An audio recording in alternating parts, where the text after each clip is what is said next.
Tesla reveals its Cybertruck light bar installation fix. Tesla has revealed its Cybertruck light bar installation fix after a recall exposed a serious issue with the accessory. Tesla and the National Highway Traffic Safety Administration (NHTSA) initiated a recall of 6,197 Cybertrucks back in October to resolve an issue with the Cybertruck light bar accessory. It was an issue with the adhesive that was provided by a Romanian company called Hello Romania SRL. Tesla recalls 6,197 Cybertrucks for light bar adhesive issue. The issue was with the primer quality, as the recall report from the NHTSA had stated the light bar had inadvertently attached to the windshield using the incorrect surface primer. Instead of trying to adhere the light bar to the Cybertruck with an adhesive, Tesla is now going to attach it with a bracketing system,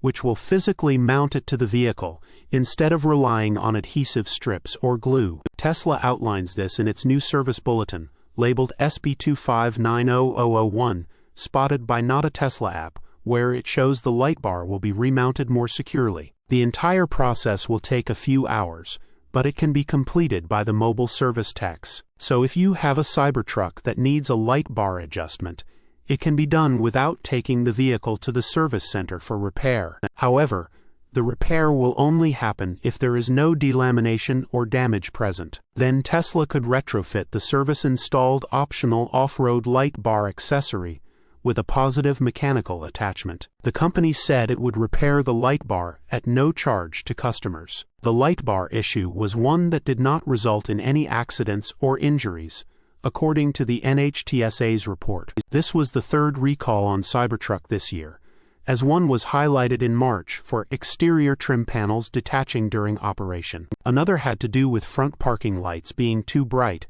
which was fixed with an over-the-air update last month. Source: reposted and summarized from Joey Klender at teslarati.